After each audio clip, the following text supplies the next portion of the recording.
My dear students, আজিৰ ভিডিঅ'ত মই আলোচনা কৰিম ক্লাছ 8 ম্যাথমেটিক্সৰ এক্সাৰসাইজ 9.2 কোৱেশ্চন নম্বৰ 5 কোৱেশ্চনটো তোমালোকে দেখাই পাইছা 5 নম্বৰ কোৱেশ্চন উপযুক্ত অভেদ ব্যৱহাৰ কৰি তলৰ ৰাশিবোৰৰ পূৰণফল উলিওৱা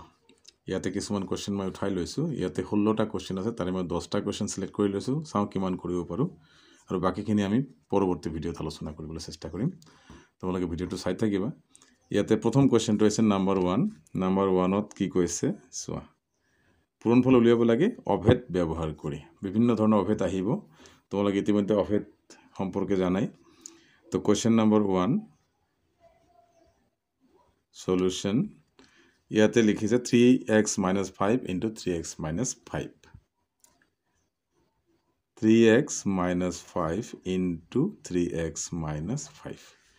তো যেতিয়া দুটা একে ৰাখি পূৰণফল হিচাপে থাকে তেতিয়া আমি কি কৰিব পাৰো এই দুটাক একে লগ কৰি আমি এটা সিস্টেমত লিখিব পাৰো তোমালোকে চোৱা 3x - 5 যেহেতু দুটা একে ৰাখি আছে পূৰণফল হিচাপে আমি স্কয়াৰ দিব পাৰো 3x - 5 হোল স্কয়াৰ এটা তোমালোকে নিশ্চয় জানা এতিয়া কি হল এই যে 3x - 5 এই ৰাখিটো আমাৰ কি এটা ফৰ্মুলাত আহি গল অভেদত আহি গল অভেদটো কি মই লিখি দিছো অভেদটো হৈছে a - b whole square a - b whole square ইয়াৰ এক্সপানশন আছে ভাঙনি আছে কেনেকে ভাঙনিটো a square minus 2ab plus b square তো a - b whole square equal to a square minus 2b plus b square এই অভেদটো হিসাবে আমি ইয়াৰ পূৰণফল উলিয়াম কেনেকৈ উলিয়াম চোৱা ইয়াত a - b আছে ইয়াত 3x - 5 আছে a মানে 3x b মানে 5 তোমালোকে ফৰ্মুলাটোৰ লগত মিলাই চাবা বাৰে বাৰে তো a স্কয়াৰ হ'ব a মানে 3x তার স্কয়ার হ'ব মাইনাস 2 হ'ব এই ডট চিহ্ন মানে পূরণ বুঝাবো 2ab আমি 2a ঠাইত লিখিম 3x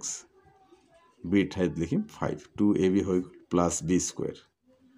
স্কয়ার মানে 5 স্কয়ার এতিয়া খালি ক্যালকুলেট কৰিব লাগে একদম ইজি প্ৰসেস এটা 3 স্কয়াৰ মানে 9 3 * 3 9 আৰু x স্কয়ার হ'ব মাইনাস দিম 2 * 3 6 6 * 5 কিমান 30 তো 30x হ'ব প্লাস 5 স্কয়ার মানে 5 * 5 অর্থাৎ 25 এই আমার হয়ে গেল ঠিক আছে এতিয়া আমি কোশ্চেন নাম্বার 2 টলে যাম কোশ্চেন নাম্বার 2 কি কইছে তোমালোকে অকমান চাই লবা 4m + 3 * 4m + 3 এই কোশ্চেন টলে মই যাম তোমালোকে কোশ্চেন 2 চাই লবা তো question number 2 solution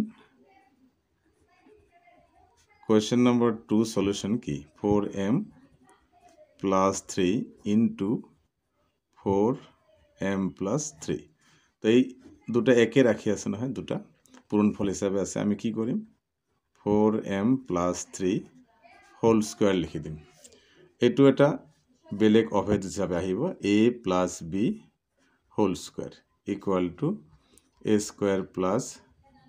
2ab + b square আগৰ নিচিনাকে a মানে 4m হ'ব এবাৰ a স্কয়ার মানে 4m square plus 2ab 2a মানে 4m b মানে হয়ে যাব 3 প্লাস b স্কয়ার 3 স্কয়ার হল এবার 4 স্কয়ার মানে 4 * 4 16 m স্কয়ার হবে প্লাস 2 * 4 8 8 * 3 24 লগতে m2 থাকিব প্লাস 3 স্কয়ার মানে 3 * 3 9 হবে এটা আমার হয়ে গেল ঠিক আছে এইবার 3 নম্বৰ প্ৰশ্নলৈ মই আগবাঢ়িছো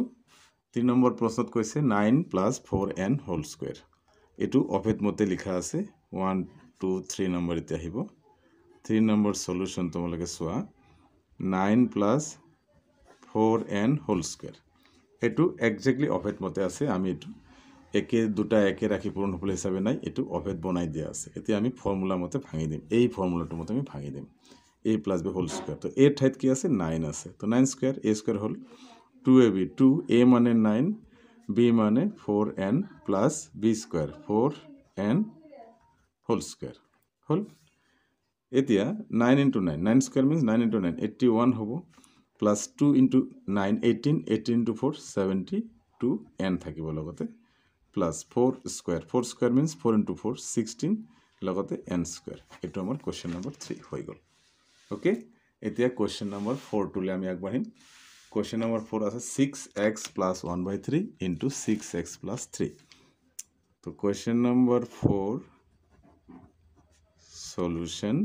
6x plus 1 by 3 into 6x plus 3 ইয়াত চোৱা a plus b into a plus b নহয় কিন্তু ঠিক আছে একে নহয় দুটা এই দুটা ৰাখি বেলেগ বেলেগ ইয়াৰ কাৰণে আমি নতুন এটা অভেদ ব্যৱহাৰ কৰিম তোমালোকে চোৱা ইয়াৰ কাৰণে আমি এটা অভেদ এনেকুৱা আছে x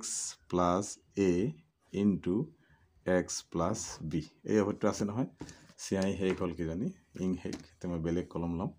তো x plus a into x plus b equal to x square plus a plus b into x plus ab অর্থাৎ a into b এটো ab মানে a into b এই অভেদটো এটো ভাঙনি এতে এই অভেদ মতে আছে এটা সোয়া x plus a into x plus b এই ফর্মুলাটা আমি এনেকে যাম ফর্মুলাটা কি আছে x স্কয়ার আছে অর্থাৎ x এর ঠাইতে 6x স্কয়ার হবে plus a plus b a এর ঠাইতে a আছে 1/3 plus b ঠাইতে আছে 3 পিছফালে কো x আছে x এর ঠাইতে আমার 6x হবে প্লাস ab মানে 1/3 into 3 a into b হয়ে গেল